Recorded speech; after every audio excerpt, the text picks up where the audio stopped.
আসসালামু আলাইকুম গাইস। তো MT-15 এই বাইকটা দেখতে পাচ্ছেন কিভাবে মানে অ্যাক্সিডেন্ট হয়েছে। তো এর কতটা ক্ষতি হয়েছে আমি দেখাই। এর ভি শেষ, তুমি এই ভি থেকে শুরু করো। দেখো ভি এটা সোজা থাকে, ঠিক আছে, এটা বাঁকা হয়ে গেছে গেল, আর সাসপেনশনও বাঁকা হয়ে গেছে, রিং ভেঙে গেছে। রিং দেখলে তো বুঝতে হয়ে গেছে, তাই না? রিং তো ডেড গেল। আর তুমি আর যে বিষয়টা দাও, এই যে মেন যে চ্যাসিসের যে বল লেসার, এই বল লেসার ভেঙে গেছে এবং এটা বলে গেছে, এই সাইডের তো বলে গেছে, ওই সাইডের তো বলে গেছে। এই চ্যাসিসটা লেজারটা ঠিক করাইতে হবে। আর তো তোমার মালামাল সব গেছে, সাইলেন্সার গেছে, ট্যাঙ্ক প্যাড দিয়ে সব গেছে ভাই।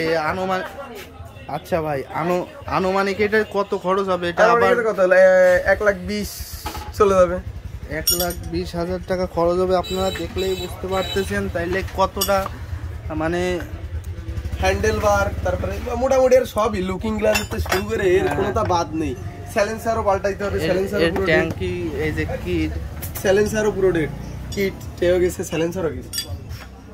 কি মারাত্মক অ্যাক্সিডেন্ট হয়েছে আপনারা দেখলে বুঝতে পারতেছেন।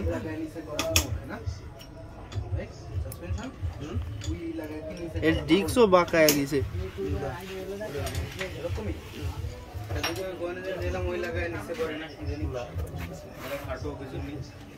এই সাইডে যে পাদানি হোল্ডারটা ওটা ওটাই মোটামুটি গাড়ির কিছু বাদ যায় নাই, বুঝছো?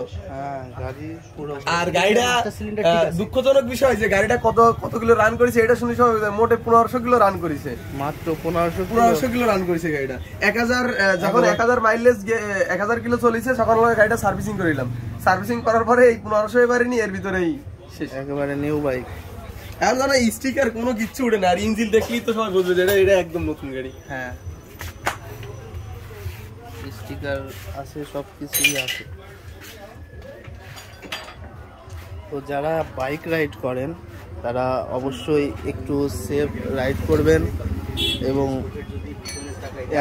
এতটা স্পিড উঠানোর কোনো প্রয়োজনই হয় না।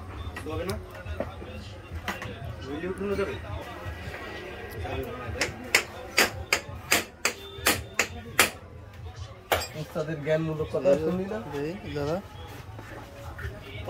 হ্যাঁ, কি জানো? সামনের কি রিং ভাঙ্গা আর আলাদা মোটে 1500 কিলো চলেছে। হ্যাঁ, মাত্র 1500 কিলো চলছে। সামনে কি রিং ভাঙ্গা দিব? হয়।